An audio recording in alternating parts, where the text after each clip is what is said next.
Hi hello வணக்கம் மக்களே. இது திரைநிலா ஆடியோ நாவல்ஸ் வழங்கும் உயிராக நானே உறவாகினேனே நாவல். வாசிப்பது நான் சரண்யா சம்பத். வாங்க கதைக்குள்ள போலாம். அத்தியாயம் 11.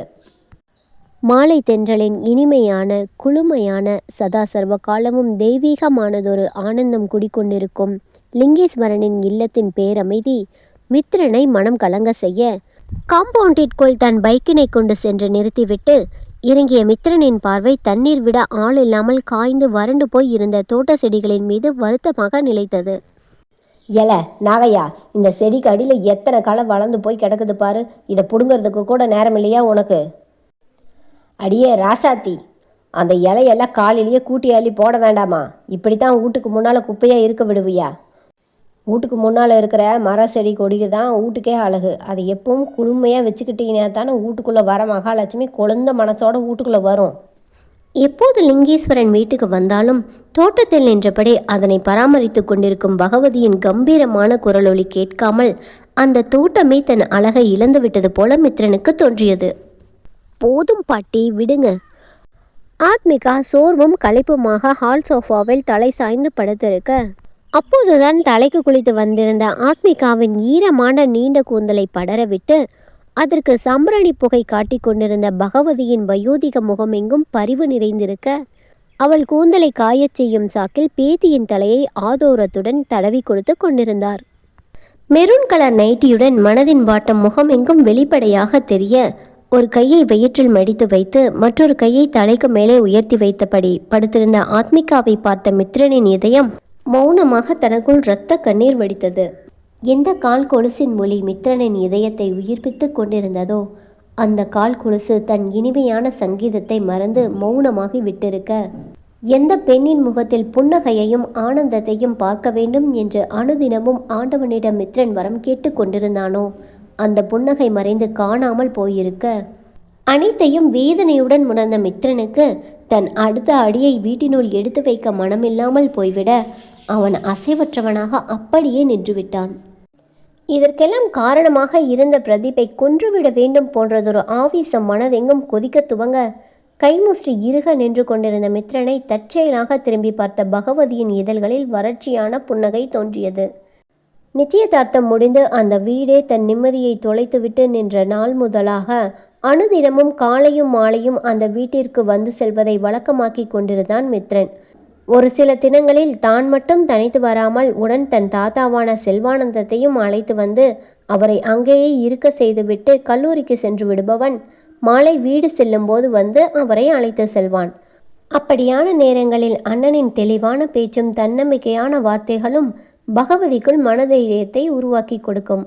அத்துடன் கவலையில் ஆழ்ந்து விட்டவர்களான அவர்களுக்கு உதவியாக தோட்டம் காடுகளுக்கு சென்று விவசாயத்தையும் செல்வானந்தமே மேற்பார்வை பார்த்துவிட்டு வந்து விடுவார். வாயா மித்ரா, ஏன் அங்கேயே நின்றுக்கிட்டு இருக்க? உள்ளவா. அம்மாடி சாயா, மித்ரன் வந்திருக்கிறான் பாரு. பேத்தியின் கூந்தலை கைகளால் கோதியபடியே மித்ரனை வரவேற்று வீட்டினுள் இருந்த மருமகளுக்கும் அவனது வருகையை பகவதி தெரியப்படுத்த மித்ரனின் வருகையை உணர்ந்து வேகமாக எழுந்து அமர்ந்த ஆத்மிகாவை பார்த்த மித்ரனின் முகத்தில் மென்மை படர்ந்தது. உன் ரோல் நம்பர் பார்த்து உன்னோட பேப்பரை பற்றி விசாரித்தேன் ஆத்மிகா. இந்த தடவையும் நீ டாப் ரேங்கில் பாஸ் பண்ணிடுவேன்னு சொன்னாங்க. கங்க்ராட்ஸ். தேங்க்ஸ் மாமா. மித்ரன் தான் கூறிய நற்செய்தியாவது ஆத்மிகாவின் இதழ்களில் சின்ன சிரிப்பையாவது உருவாக்குவான் என்ற ஏக்கத்துடன் அவளையே பார்த்து கொண்டிருக்க, சிரிப்பு என்பதையே மறந்தவர்களாக கடமைக்காக அவனிடம் நன்றி தெரிவித்துவிட்டு தன் தோகை போன்ற கூந்தலை அசைந்தாட தன் அறைக்குள் சென்று விட்டாள் ஆத்மிகா. அண்ணன் எப்படி இருக்கிறாரு மித்ரா? பகவதி உபசரிப்பாக கேட்க தன் கவனம் திசை திரும்பியவனாக பகவதியை சிரிப்புடன் பார்த்தபடி சோபாவில் அமர்ந்து கொண்டான் மித்ரன். அவருக்கு என்ன பாட்டி, ஜம்முன்னு இருக்காரு. உங்களை பற்றி தான் கொஞ்சம் கவலைப்படுறாருன்னு நினைக்கிறேன். என்னை பற்றி கவலைப்பட என்ன இருக்கும் மித்ரா? நான் வாழ்ந்து முடித்தவ. வாழ போகிறவங்களை பற்றி கவலைப்பட்டா அதுக்கு ஒரு அர்த்தம் இருக்குது. பகவதி கூறியபடியே மித்ரனை பார்க்க அவளையும் அறியாமல் ஒரு நீண்ட பெருமூச்சு அவளிடம் இருந்து வெளிப்பட்டது. யாரை பற்றியும் யாரும் கவலைப்பட வேண்டாம் பாட்டி. நான் தாத்தா கிட்டேயும் இதை தான் சொல்லுவேன். நடந்தது நல்லதுக்கு தான் நினச்சிக்கோங்க, எல்லாம் சரியாயிடும். நானும் அதையே தான் மித்ரா அந்த ஏழுமலையாங்கிட்ட ஒவ்வொரு நிமிஷமும் மனசுக்குள்ளே வேண்டிக்கிட்டு இருக்கிறேன் மித்ரா. நடந்தது மட்டும் இல்லைப்பா, இனி நடக்க போகிறதும் நல்லதாகவே இருக்கணுங்கிறது தான் என் ஆசை. நம்மளுக்கு நல்லது தான் பாட்டி நடக்கும். நம்ம யாருக்கும் எந்த கெடுதலும் செய்யலை, எல்லாருக்கும் நல்லது தான் செஞ்சுருக்கோம். அதனால் அதுக்கான புண்ணியம் நமக்கு எப்போவும் துணையாக இருக்கும் பாட்டி. அட போப்பா, பாவமாவது புண்ணியமாவது, இது கலிகால மித்ரா. இந்த காலத்தில் கெட்டது செய்கிறவங்க தான் நல்லபடியாக மனசு போல் வாழ்ந்துட்டு இருக்கிறாங்க. இல்லை பாட்டி, நீங்கள் சொல்கிறது தப்பு. கெடுவான் கேடு நினைப்பான்கிற வார்த்தை எந்த காலத்துலேயும் பொருந்தும் பாட்டி. நான் சொல்கிறது உண்மைதாங்கிறது என்னைக்கு இருந்தாலும் நீங்கள் உணரத்தான் போகிறீங்க பாருங்க. மாமியாரும் மித்ரனும் உரையாடி கொண்டிருக்க பகவதியின் குரல் கேட்டு மித்ரனை வரவேற்பதற்காக வந்த சாயாதேவி அவர்களது உரையாடலை கேட்டு உள்ளூர தலை தூக்கிய குற்ற உணர்வுடன் சமையலறையின் வாசலிலேயே நின்றுவிட பகவதியிடம் பேசியபடியே சாயாதேவியை பார்த்த மித்ரனின் மனம் அவளது நிலையை கண்டு இரக்கம் கொண்டது. எப்படிப்பட்ட புனிதவதி இந்த பெண்மணி! தாம் பெத்தெடுத்த செல்வங்களோடு சேர்த்து தன் உடன் பிறந்தவனின் குழந்தைகளையும் தன் குழந்தைகளாக பாவித்து வளர்த்தெடுத்த கருணை மனம் கொண்ட இவருக்கு இந்த நிலையா?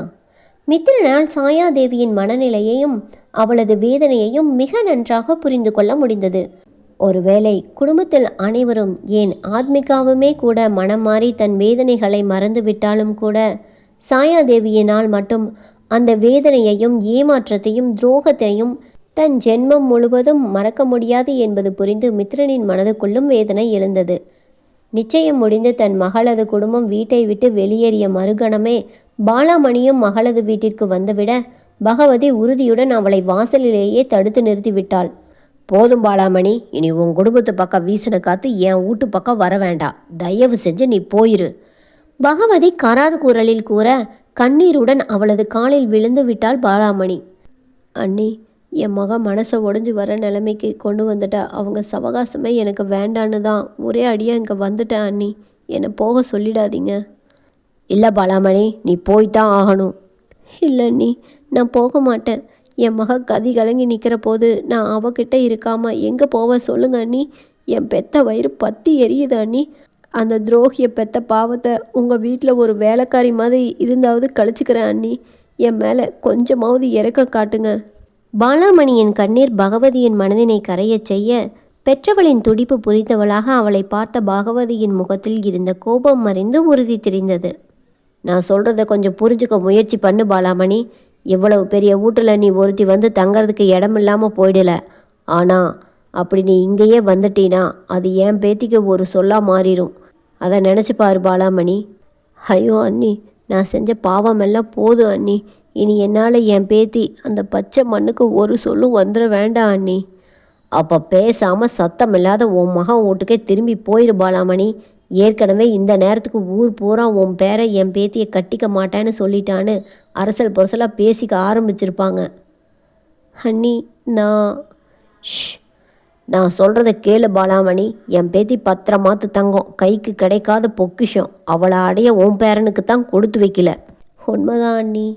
அந்த உண்மையை எல்லாரும் உணரணும்னா நம்மளுக்குள்ளே இருக்கிற வேதனையை வெளியே தெரியாமல் பார்த்துக்கிறது தான் நல்லது. அவங்க பாட்டுக்கு அவங்க வேலையை பார்த்துக்கிட்டு இருந்தால் ஊர்க்கார பயலுகளும் அவன் வேலையை பார்க்க தொடங்கிடுவான்.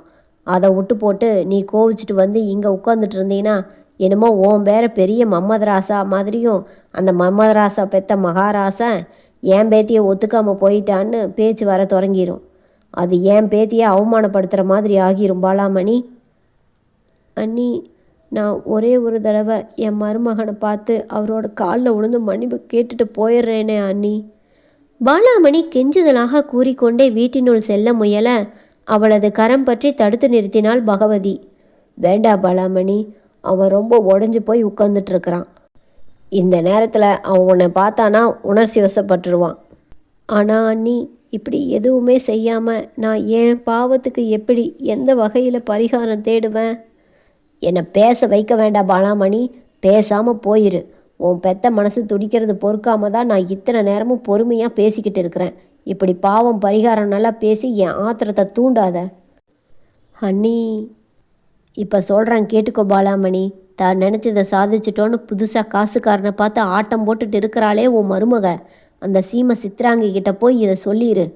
நீங்கள் எங்களுக்கு செஞ்சுருக்கிற இந்த பாவத்துக்கு 7 ஜென்மம் எடுத்தாலும் உங்களுக்கு புண்ணியமோ விமோசனமோ கிடைக்காது. உங்கள் கண்ணீரால் என் மகனோட காலை கழுவுனா கூட உன் பாவம் குறையாது. இன்னைக்கு நீங்கள் சிரிக்கிற இந்த சிரிப்பு உங்களுக்கு நிலைய இருக்காது பாலாமணி. இந்த சிரிப்பு மாறத்தான் போகுது. அதை நான் என் கண்ணால் பார்க்கத்தான் போகிறேன். நான் கும்பிட்ற அந்த ஏழுமலையா உண்மையானவனாக இருந்தா கூடிய சீக்கிரத்திலேயே இது நடக்கும். நீ கிளம்பு. பகவதி கண்டிப்பும் கண்ணீருமாக கூறிவிட்டு வாசல் கதவை அழுத்தமாக சாத்தி தாளிட்டு விட, வாசலிலேயே சில நொடிகள் நின்றுவிட்டு கண்ணீருடன் திரும்பிய பாலாமணி பகவதி சற்று முன்பாக கூறிய வார்த்தைகள் நினைவுக்கு வர அவசரமாக தன் கண்ணீரை துடைத்து வேதனையை தனக்குள் மறைத்து கொண்டவளாக வரவழைத்து கொண்ட சிரிப்புடன் அங்கிருந்து வெளியேறிவிட்டாள்.